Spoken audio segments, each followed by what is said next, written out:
आजच डाउनलोड करा आणि तुमच्या आवडत्या मालिकांचा आनंद लुटा। याच्या पुढे लक्षात ठेवा, माझ्या कुठल्याही वस्तूला हात लावायच्या आधी मला विचारायचं। आवाज कमी करायचा।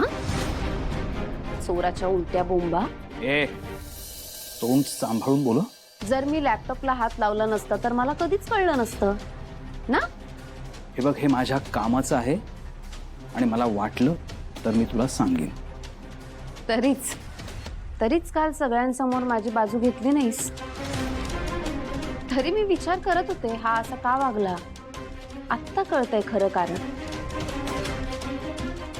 किट्टू डार्लिंग, हे बघ ना, हे सगळं ना मी आपल्यासाठी करतोय। हां, काय आज ओळखते मी तुला। खरं काय ते कळलं पाहिजे हा मला। अगं मी सांगितलं ना, काही नाहीये त्याच्यात, तू एवढं महत्व नको देऊस त्याला। हां,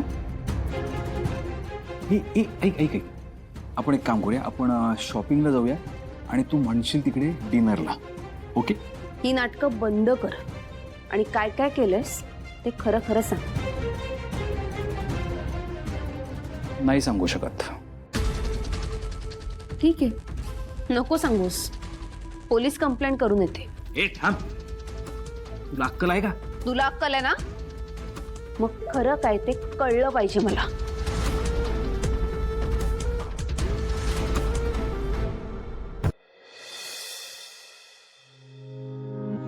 सांगतोयस ना? काय रे?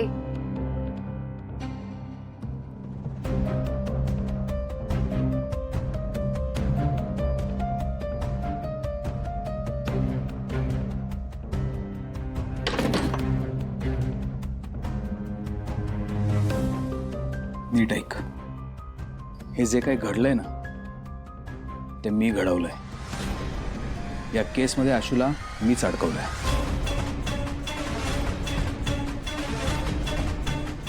काय बोलतोयस तू?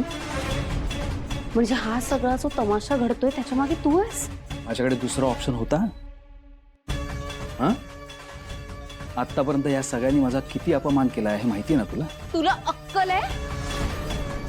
आता काय काय केलंयस ना ते नीट सांगायचं।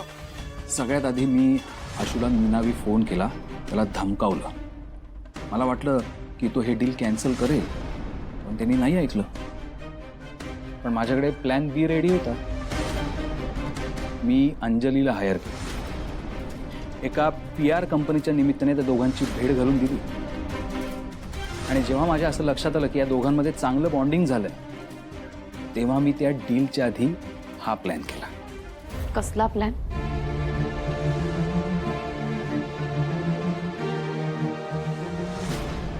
हॅलो सर, हा मूर्ख त्याच्या बायकोला घेऊन आलाय। मला पुढे आता काहीच करता येणार नाहीये। थोडा वेळ ते फिक्स करतो, पण आपलं जे ठरलंय तेच होणार आहे। ती निघेल पुढच्याच काही मिनिटात। हॅलो, कुठेस? कोण बोलतोय? तुझा हितचिंतक। हे आता बाकीच काही विचारू नकोस, फक्त लवकरात लवकर काही करून तुझी बहीण आहे ना शिवा, ती वस्तीत कशी येईल त्याचं बघ। हॅलो, काय? मी येते लगेच, थांबा तुम्ही जरा, येते।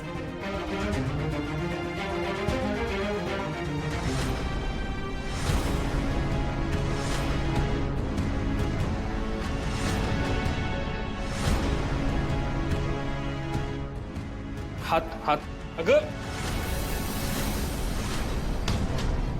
एक मिनिट, तू दिव्याला प्लॅन मध्ये घेतलंयस? हो। अरे कशाला तिला घ्यायची काय गरज होती? तुला अक्कल कमी आहे का रे? का? सारखी सारखी माझी अक्कल नाही काढायची। या सगळ्याचे मी तिला पैसे दिलेत, फुकट नाही करून घेतलंय आणि मुळात तिला हे सगळं काही माहितीच नाही। पण आता अंजली जे काही करते ना ते माझ्या सांगण्यानुसार कर। अरे सुहास, पण डील गेलाय ना, मग आता ह्या सगळ्याचा काय उपयोग आहे? उपयोग आहे। होरायझन कंपनी आता ज्या कंपनी बरोबर डील करते ना त्या डील मध्ये माझं कमिशन आहे आणि तुझ्याकडून मी जे पैसे घेतले होते ना ते मी उडवले नाहीत, ते या कंपनीत गुंतवले। जेव्हा मला टीप मिळाली ना की हे डील या कंपनी बरोबर होतंय, त्याच वेळेला मी या कंपनीचे शेअर्स स्वस्तात विकत घेतले। कळलं? तुला कळत नाहीये तू काय केलंयस आणि जितकं सोपं वाटतंय ना तुला तितकं सोपं नाहीये हे। मग मी आणखीन काय करायला हवं होतं? सगळ्यांच्या समोर मला सांगण्यात आलं की हे डील आशू करेल. अरे त्या भाऊंची हिंमत कशी होते हे सांगायची? कोण कुठला हा काल आलेला मुलं याला याला काय कळतं का बिझनेस मधला? आणि इतकी वर्ष मी या कंपनीत घासले त्याचं काय? या आधीच्या प्रोजेक्टचं काय झालं? मला स्वतःला प्रूव्ह करण्याची चांगली संधी चालून आलेली, पण ते प्रोजेक्ट सुद्धा या आशूने फेल केलं मुद्दामून. कुणासाठी? तर त्या कोण कुठल्या अनोळखी माणसासाठी. मुळात ना या आशूला ना माझं काही चांगलं झालेलं बघवतच नाही आणि म्हणून मी हे केलं. आशू, सीताई, काका, काकू सगळे बाहेर या लवकर. ऐक, खाली काहीही बोलायची गरज नाहीये. हात सोड. हात सोड सुहास.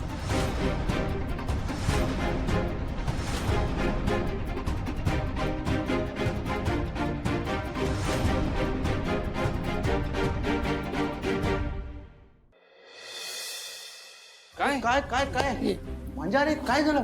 काय झालं? झालं काय झालं शिवा? सीताई गुड न्यूज आहे. आशू निर्दोष आहे आता सिद्ध होणार आहे. काय काय आनंदाची बातमी आहे ही. म्हणजे शेवटी आपल्या आशूला न्याय मिळणार. पण कसं काय?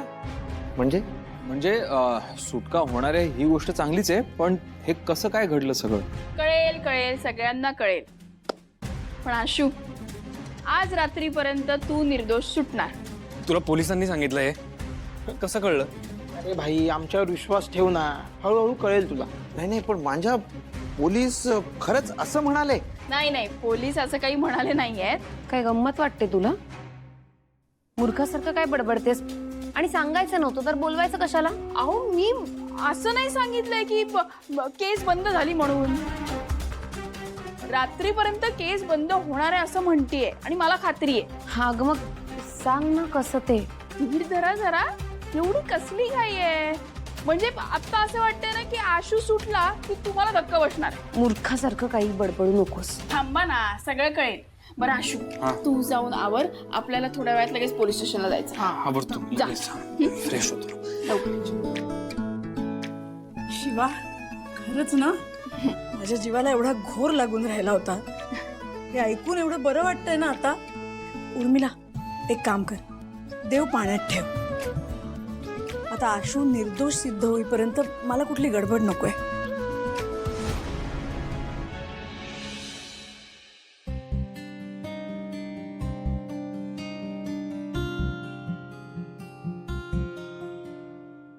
मॅडम, या गुंडाला काही झालं असतं ना तर तुमच्यावर केस झाली असती.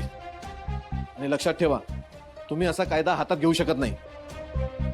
मला एक गोष्ट प्रूव्ह करायची होती, त्यासाठी हे करणं गरजेचं होतं. मॅडम, त्याला काही झालं असतं ना तर मीडिया आमच्या मागे लागली असती. बरोबर आहे, पण त्यांना काही झालं नाहीये ना. हे बघा, मी हे सगळं का केलं मी तुम्हाला सांगते. आशू खूप दिवस झाले बोलत होता की मला काहीच आठवत नाहीये. तेव्हाही माझ्या गोष्ट लक्षात आली नाही, पण नंतर विचार केला आणि जाणवलं की एका ग्लासात एवढी कशी काय गुंगी येईल ना. मग म्हणून मी डॉक्टरांकडे गेले, त्यांना विचारलं हे सगळं काय, तर त्यांनी मला सांगितलं की आशूच्या ब्लडमध्ये दारू बरोबर ड्रग्ज पण आहे, त्याने माणूस बेशुद्ध होतो. पण ह्याचा पुरावा काय आहे तुमच्याकडे?